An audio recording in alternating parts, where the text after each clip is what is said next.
Over the last 18 months, one of the most popular video games here in the United States and pretty much across the world has been Fortnite. But according to a new lawsuit, some of the people who made in-app purchases with Fortnite have had their payment information stolen by hackers. The lawsuit also claims that had the company taken just a little bit of cybersecurity precautions, none of this would have happened. Joining me now to talk about this story is Scott Hardy from topclassactions.com. Scott, lay this one out for us. I mean, Fortnite is hugely popular, typically among the younger Americans right now.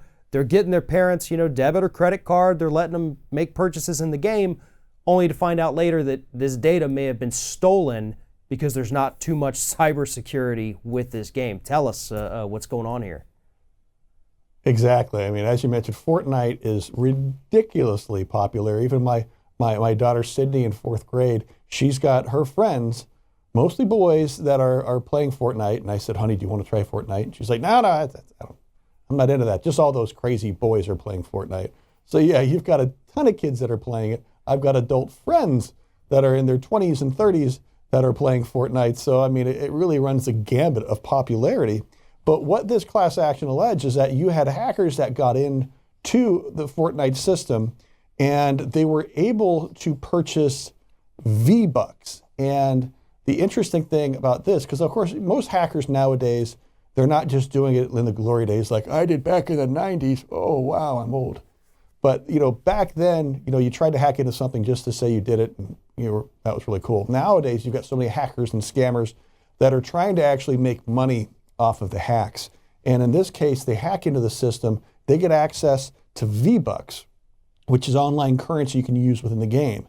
And it turns out that these cyber criminals can actually resell Vbucks through the dark web and through the internet so that they can make money. So they hack into your account, they buy more Vbucks, and then they take those Vbucks right out of your account and sell them to somebody else somewhere else in the world.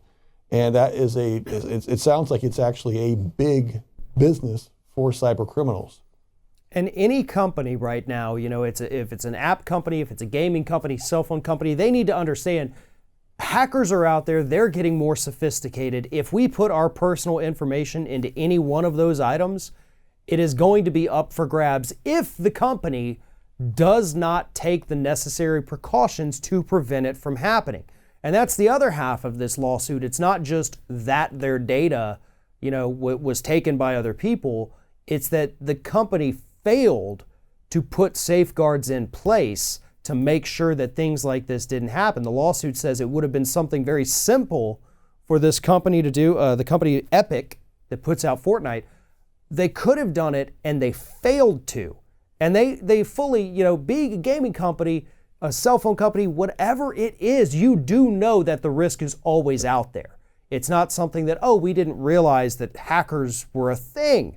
No, it's there. It's your responsibility to do this, and you failed to do it, thereby failing to protect the people who play your game.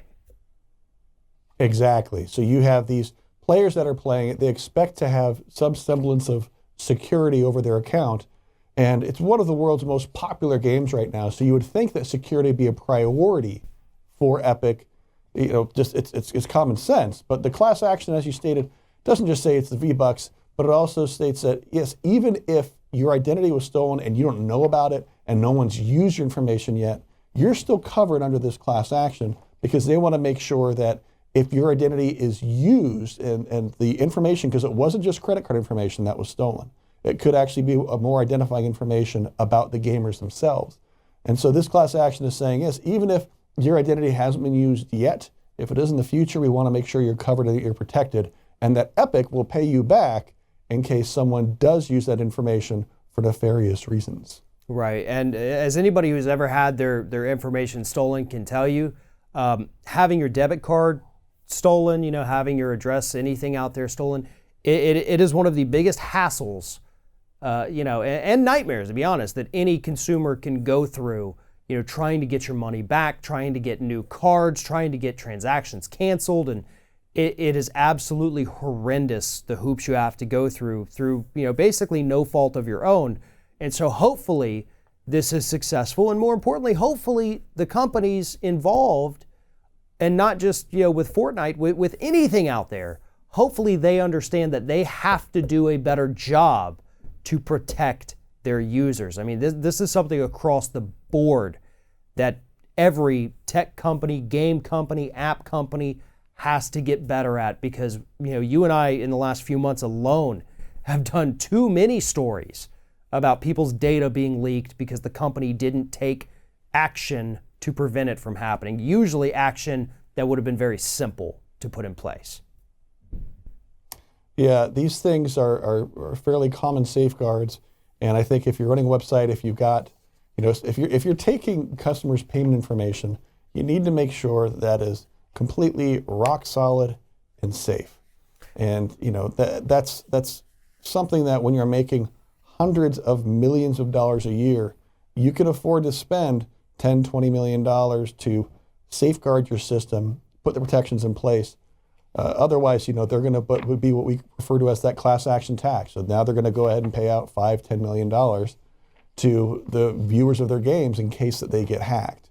And this is completely preventable from the corporation's perspective, and they should address it on a global scale. Absolutely, and not to mention the negative publicity that comes along with having to pay out these massive class actions because you failed to do the right thing in the first place. That's going to make users not trust you as much, and that ultimately is going to cost you some money as well.